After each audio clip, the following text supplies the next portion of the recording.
A film and its marketing materials obviously have to be recognisable as a package, otherwise they're not really fulfilling their purpose. And my film and ancillary tasks are no different to that. They have to work together to promote my film to my target audience.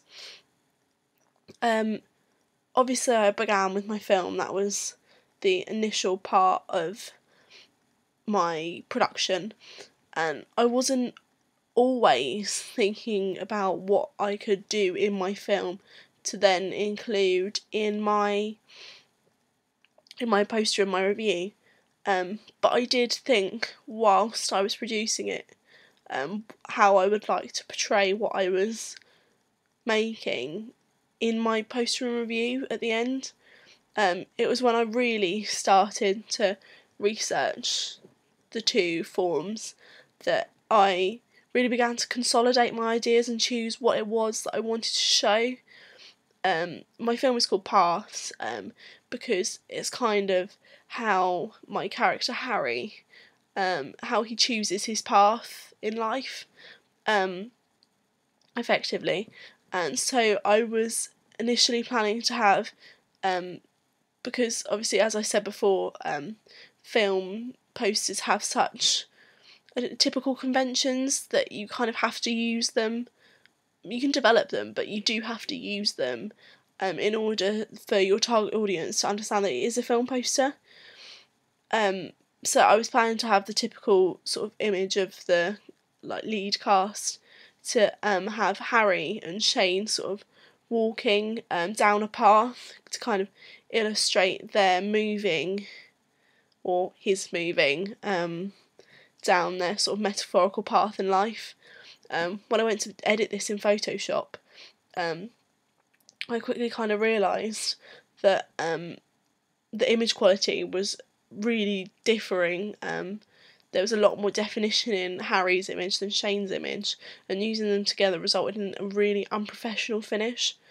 So instead I got out my graphics tablet and I sketched over both images, and you can kind of see the difference in quality where I had more definition to trace with Harry. But I really like this effect. I have kind of a love for sort of hand done work, which is my personal preference, but in relation to my film, it's sort of how it shows how your own sort of mistakes, so mistakes in the sketch, can affect your future. And also, it was to reflect my idea that I was planning to carry through of my sketch on Harry's choices, the sketch effect sort of from Juno-esque. And then my review takes the way a film review is written. You kind of have to explain sort of what goes on in your film without telling them what goes on, if that makes sense. Sort of an insight into the film without saying this, and this happens. So I try to cleverly word how sort of the stuff that happens in my film, and I also use images straight from my film, so it's almost as a paper trailer to my film. They work really well as sort of a cohesive package, almost, and they combine to create sort of a set of products rather than three separate entities. They are clearly sort of a combination of work, and I think I'm really proud of it. I think it is really effective, and I'm glad I did it.